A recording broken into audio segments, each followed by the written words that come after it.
Property Talk by Steve Van Derodar. An encounter with Picasso. In my 20s, I found myself lucky in having had the opportunity to visit a few of my clients abroad, even when, at times, those trips were not purely for business. That is, I have made a combination of leisurely visits with business.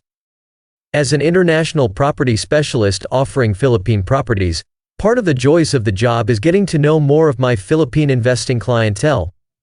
It could also include getting to know their interests and family life. Traveling to London, England in the spring of 2010 had me visit my extended family and made a way to visit a few clients. While seated in my client's living room, a huge painting welcomed me, and since I was not that familiar with paintings, I kept mum talking about it. Still, I couldn't help being totally impressed with it. My client, in an effervescent voice, said, "Do you know who you are staring at?" I said yes, and with approval she submitted, "Yes, it's Picasso." Admittedly, I haven't been to an actual Picasso painting before. Especially that vast canvas was unusual when almost an entire living room's wall was about the Picasso art, complemented with gigantic porcelain jars. It was a bit of a shock to see their lifestyle, especially that it was the only time I met them again after purchasing a property from me 4 years ago. I understand the rarity of seeing a Picasso in anybody's living room, especially to link that a Picasso masterpiece fetched more than $179 million, smashing the world record for the most expensive art sold at an auction. Not that theirs is not that expensive. I was thrilled to have had the privilege of sitting down with them and was received warmly. We would talk over the phone or through their personal assistant and discuss concerns with the property on several occasions. Spending a lovely London afternoon with them was such a delight. Such meetings humble me, and seeing overseas clients in their respective homes or business offices made me feel fulfilled in my chosen career. I am ever surprised how international our reach is and how successful our clients are across the world, and yet they are the humblest ones. 4 years prior, we just met at a mall in Makati City. With the brochure I had with me, I engaged them in a conversation on development in the area. Few steps later, I was able to bring them to the model unit. The model units offered them the prospect of a high living, being that the project is part of the mall complex. In all honesty, I seem to think that the model unit's irresistible appeal largely makes the deal. To add, the spectacular panoramic views in daylight and nightlight bring the imagination to the fullest. Like art, the interiors, elegant proportions, and overall aesthetic touches are what command price. They intended to purchase the property as their vacation home in the Makati, and perhaps an investment to call. The location is extremely desirable, walking distance to the best hotels in Makati such as the Shangri-La Makati, Renaissance Hotel, Manila Peninsula Hotel, etc. What more if I tell you that the development is connected to the mall via a private bridgeway access?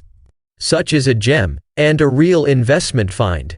Perhaps like art, their appreciation for Manila property is for a long-term investment for profit, as it would appreciate its value. The property was one of the best performing buildings when it was built, and at a pre-construction, they posted price increases a few times before actual delivery. When clients like them invest in Picasso art, it's no wonder that they also invest in a building considered as one of the most prestigious residential buildings in the Philippines. Few comparisons I could make, as experts recommend art investment for patient investors with a time window of 10 years or more. A condo property in high zonal value presents maximal yields. The appreciation of the property in 10 years is considerably high, as evident in high capital gains or the assessed market value of the properties. Truth be told, expensive paintings can really be that profitable, but only a few do with passion, and they have to be that super expensive to begin with. Also, many factors affect the value of a painting, such as quality, condition, authorship, etc. On the other hand, with real estate property, the developer's brand equity, track record, and quality are also paramount considerations affecting value and its continued appreciation. It's almost unbelievable how prices have gone up over the years in business districts alone, and even in key areas within Metro Manila and Metro Cebu. One thing is true too with real estate. Investors' attitude tends to collect them like art. Repeat buying experience supports the notion that owning a property is definitely a key to success or wealth. Owning Picasso art, and maybe by distinct interest, is another too. Stevenson's experience in Philippine real estate spans more than 15 years. He has been involved in horizontal, vertical, vacation, and commercial properties. He has worked as an international property specialist for markets in Asia, Europe, and North America with Ayala Land, Federal Land, and Century Properties.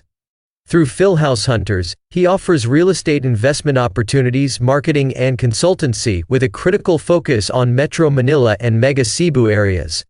Visit www.philhousehunters.com. Email at derodarsales@gmail.com.